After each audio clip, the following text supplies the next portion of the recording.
Qual é a utilidade marginal dos bens A, B, C, N? Você tem essa tabelinha para calcular?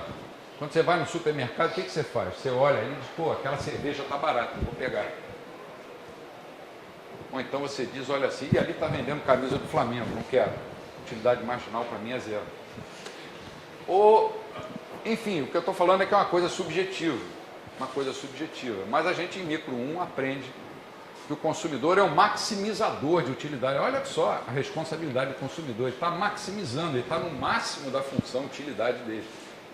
Essa função utilidade existe no mundo real? Não. Se eu perguntar a alguém aqui, qual a sua função utilidade? Alguém vai dizer, esse professor ficou maluco.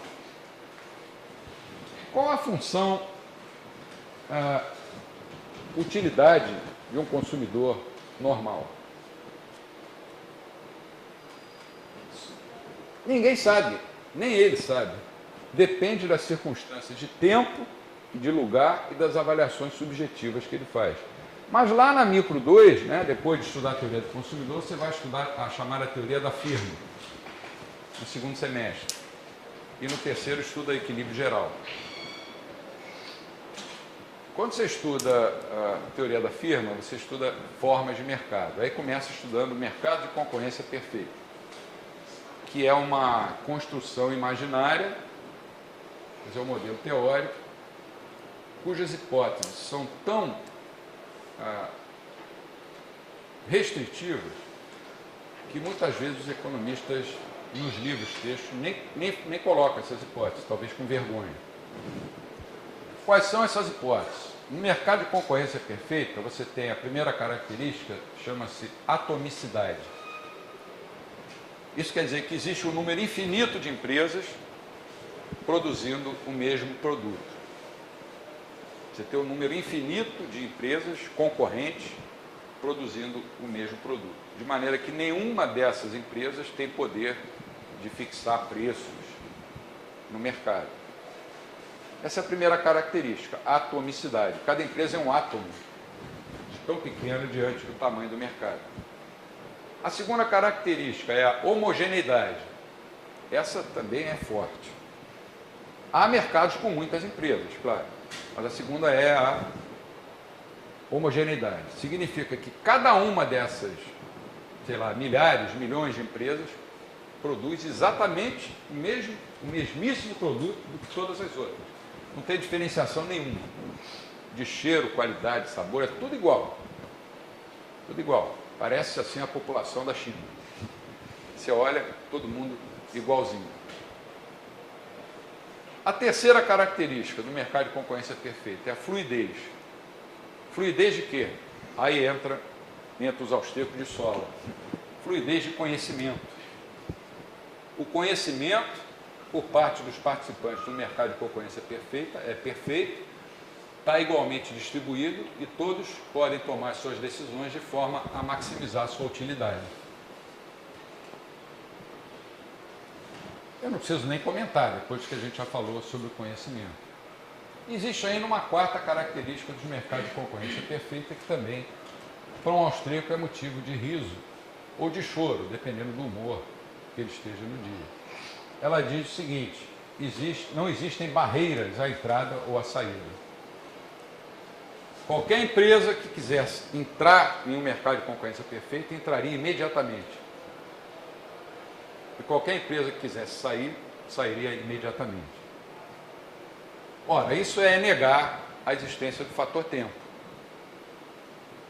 Basta dizer que no Brasil, para abrir uma empresa, você leva, em média, 150 dias. Dependendo do setor, da atividade, do tamanho da empresa. E para fechar, você leva em média de 9 a 10 anos. De 9 a 10 anos. Com essas quatro hipóteses, então você formula um modelo perfeito, que seria o ideal. Tudo bem, vamos estudar isso. Seria legal a gente saber como funcionaria o mundo nessas condições. Agora, na hora de transplantar isso para o chão, para o mundo real, o que vai acontecer? O mundo real não tem nada disso. O conhecimento está disperso. Não existem milhões e milhões de empresas, e mesmo que em um mercado haja uma quantidade muito grande de empresas, elas não vão produzir exatamente o mesmo produto. Um tem uma embalagem diferente, o outro tem qualquer coisa de diferente. A informação não circula livremente, o conhecimento é incompleto, o conhecimento está disperso e as barreiras à entrada e à saída, muitas vezes, são dificultadas pelo simples fator tempo e muitas vezes também são dificultadas por leis que impedem a competição nesses mercados. Um austríaco sempre prefere usar a palavra competição ao invés de concorrência. Porque concorrência dá a ideia de concorrência perfeita. E competição tem uma conotação diferente. Você pode ter um mercado com duas empresas, um duopólio, e existir competição entre elas. E pode ter um mercado com 100 empresas e não existir competição. Então a gente fica lá, no segundo semestre de Micro 2, aprendendo concorrência perfeita, chega à ideia de que no longo prazo o lucro tende a zero, só vai haver lucros normais, e tira várias conclusões, todas baseadas em conceitos de equilíbrio. Equilíbrio de concorrência perfeita. O que esse modelo tem de útil? Bom, eu diria que o que ele tem de útil é mostrar que quanto maior a concorrência, ou falando como austríaco, a competição, melhor para o consumidor. Pronto, acabou. A utilidade dele se restringe a isso. Depois você estuda oligopólios. Oligopólios são estruturas de mercado um pouco diferentes. São mercados em que há poucas empresas, esse poucas aí é relativo. Se forem duas, será um duopólio, mas poucas empresas produzindo, teoricamente, o mesmo produto. No mundo real, produtos semelhantes. Por exemplo, a indústria de montadoras, que produzem automóveis. Mas tem diferenciação de produto. Você compra um carro da Fiat, é diferente de um carro da Ford, da Volkswagen, da GM, etc. Algumas pessoas criticam os economistas neoclássicos liberais, dizendo que eles só pensam no mundo de concorrência perfeita, quando o mundo de hoje, cada vez mais, é formado por grandes oligopólios. O que é verdade. Mas aí entra um austríaco e diz, vocês dois estão errados. Apesar do mundo hoje ter uma tendência à concentração maior de empresas, o neoclássico está errado porque estuda equilíbrio de concorrência perfeita. E o não neoclássico, o keynesiano, o marxista, ou o nome que vocês queiram dar, estuda equilíbrio de oligopólio. Não existe equilíbrio de oligopólio, como não existe equilíbrio de concorrência perfeita. Não existe equilíbrio no mundo real. Então, tanto faz estudar um como o outro, está errado do ponto de vista metodológico para a escola austríaca. Depois você estuda a competição monopolista ou monopolística, que é um mercado tipo assim, Rua da Alfândega, Saara, ali no centro do Rio, você tem uma quantidade enorme de produtos parecidos, mas com uma certa diferença entre eles. E estuda equilíbrio e competição monopolística. A única diferença em relação à concorrência perfeita é que tem diferenciação entre os produtos. Diferenças. E aí vale a pena investir em propaganda, em publicidade, em marketing. Se você no mercado de concorrência perfeita estiver fazendo propaganda do seu produto, você não está usando a inteligência, você está fazendo propaganda ao mesmo tempo dos produtos de todos os seus competidores, o que não vai ser bom para você. Já em concorrência monopolista, não, você tenta dizer que o sabonete que você pratica é o melhor sabonete do mundo, porque a Dercy Gonçalves passou 100 anos usando aquele sabonete e viveu 100 anos. Enfim, eles são muito criativos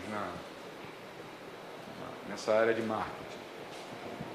E depois você vai estudar monopólio. Monopólio não está dizendo uma empresa produzindo um único produto. Mas estudar equilíbrio de monopólio, que também não existe no mundo real. O que os austríacos têm a dizer sobre monopólios?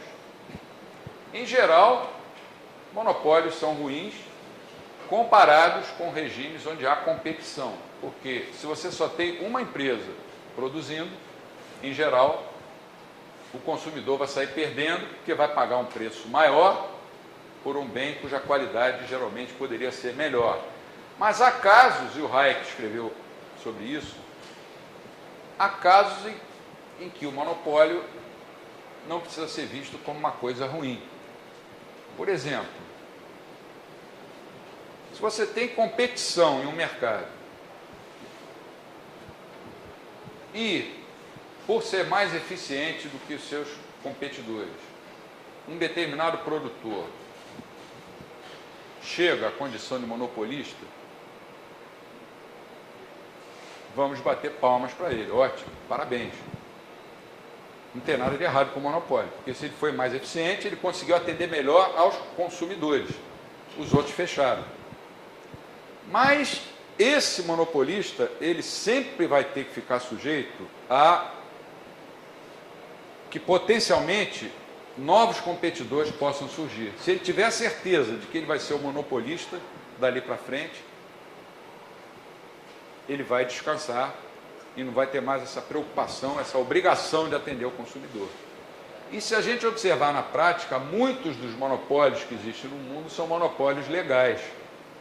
São monopólios que são instituídos por leis. Geralmente, empresas estatais detêm o monopólio que foi obtido por uma lei. Podem ser empresas privadas também. O problema é que quando o monopólio é imposto pelo Estado, e sábado eu estava lendo um artigo do Hans Hermann Hoppe, em que ele define o Estado como uma quadrilha organizada. Se nós pensarmos bem e trouxermos para o mundo real, nós vamos ver que nós não precisamos assim ser tão radicais, mas pelo menos nós vamos perceber que isso tem alguma coisa de verdade. Por quê? Pela própria estrutura do Estado. Uma empresa, um empresário, a última coisa que ele quer ver na vida dele, um competidor, um concorrente. Isso faz parte da nossa natureza. Em tudo que a gente fizer. Até quando você vai, num banco, você chega no banco e diz assim, tem um cara lá na fila, que chato, seria bom se não tivesse ninguém, entrasse direto no guichê. Você vê aquele cara com um competidor. Quando você vai fazer uma prova, em 1000 situações da vida, a última coisa que você quer ter é um competidor. Eu conheço um economista muito famoso no Brasil, que foi dono de uma faculdade também muito famosa, formado em Chicago, então um defensor ardoroso na época do livre mercado, que em uma ocasião ele demitiu um dos diretores, por uma questão boba, e esse diretor que saiu, que é um sujeito brilhante, resolveu criar cursos para competir com os cursos dessa instituição. E esse economista famoso, eu vi na minha presença, estava eu e mais 2 pessoas, ele deu um soco na mesa e falou, competição só no mercado dos outros. Nós temos que telefonar para o ministro tal e impedir que ele abra o curso lá no tal lugar. E era um defensor do livre mercado. Se você está começando a namorar uma menina e alguém passa e olha para ela, você já também não gosta. É um competidor potencial. Ou vice-versa. Isso faz parte da natureza humana. Então, o monopólio é uma coisa ruim? Mas por que ninguém reclama do monopólio de emissão da moeda do Estado? Porque é do Estado? O Estado é um Deus? Ele pode ter o monopólio da emissão de moeda? Quem garante que ele vai cuidar disso melhor do que se fosse uma empresa ou empresas privadas emitindo moeda? O que acontece? Aí lembrando da frase do Hans Hermann Hoppe, uma quadrilha organizada. Um empresário que não gosta de competição, ele vai reunir todas as forças dele, criativas, né? Ele geralmente é um empreendedor, vai desviar a atenção dele do negócio dele, que é atender bem ao consumidor, para tentar fazer um lobby para conquistar um setor do Estado e se manter os seus privilégios, se manter como monopolista.